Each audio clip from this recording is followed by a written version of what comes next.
When you consider the different activities that you can add to your Moodle shell, one of the main ones you'll be working with is assignments. To add an assignment, you turn on editing, and then you choose the week that you'd like to put the assignment in. We'll go ahead and put it in this first week.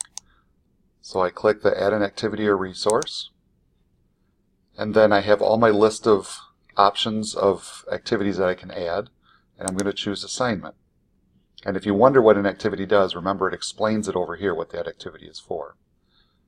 I click Add, and then it brings up the information for me to fill in to create this assignment.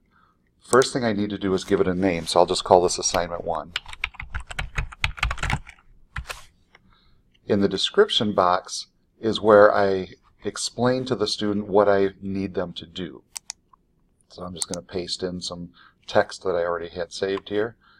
And you see this here, if I click this description will show up on the main page of Moodle. So if it's very long, you really don't want to click it because it makes that main page really long. The other thing you can do if you have a description form that's saved in a Word document is you can just drag and drop it into this section, or go over here to look it up from your Google Drive or something like that. Your directions can be that way too. Under the availability block, you get to choose when it's open, when it's due, and if there's a cutoff date. Now you can undo these and then they can just go in and do the assignment at any time. But if you want to not have it open until a certain time, you click this, and if you want to change that, you click the calendar and pick the date that you want to work with.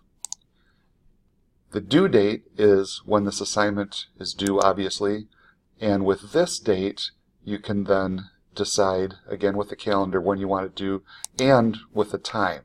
A lot of times you might want to just put it at, it's in military time obviously, so this would be due on October 27th at 5 minutes to midnight. So remember to do your times here too. Now the cutoff date, what that means is it's due at this point and it'll show it due then, but if you decide that you'd like to give them an extra couple of days to turn it in for reduced points, you can add a cutoff date. And then I'd click this and choose the cutoff date. And that means at that point, after that, they couldn't turn it in anymore. So you don't have to do that. You don't have to do any of them. That's really up to you. Submission types.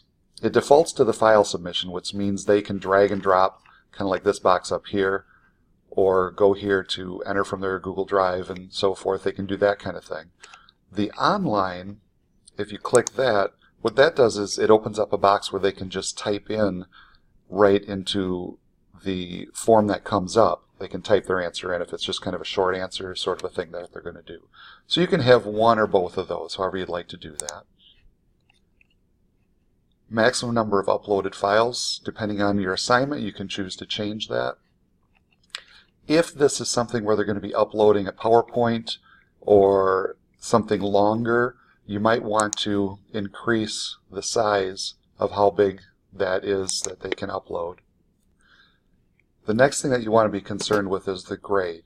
So you're going to open this one up, and you can decide, generally it's points, that's why it defaults to that. It makes it defaults to 100 points, so I can just change that to 10 or to whatever I'd like it to be. If I didn't want to use points, I have the option of not even giving anything for it. I can just click none, and then it's just that they turn it in.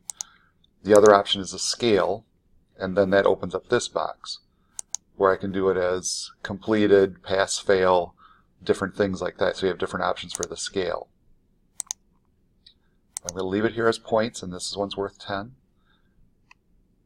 The grading method, you have different options on the grading method, and here's where you can add a rubric, and we'll do a different video just on that one. But for now, I'll leave it at simple direct grading. And then the category is set up where if you've already set your gradebook up with categories, then you click here and your categories would show up. But we haven't set the gradebook up yet, so that's not showing yet. That we'll cover in a future video.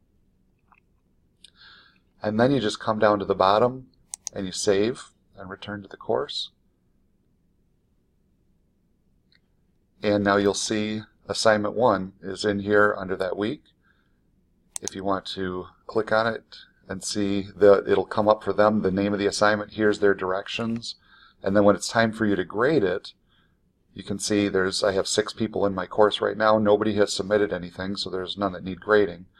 But if I want to view all the submissions, then I can see who they are, and I can go ahead and click on this one to grade his, and it'll show up for me, and I can go through the grading process.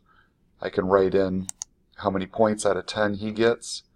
I can put some notes in here for him, and then save the changes. So that's how you set up and work through the process of grading an assignment.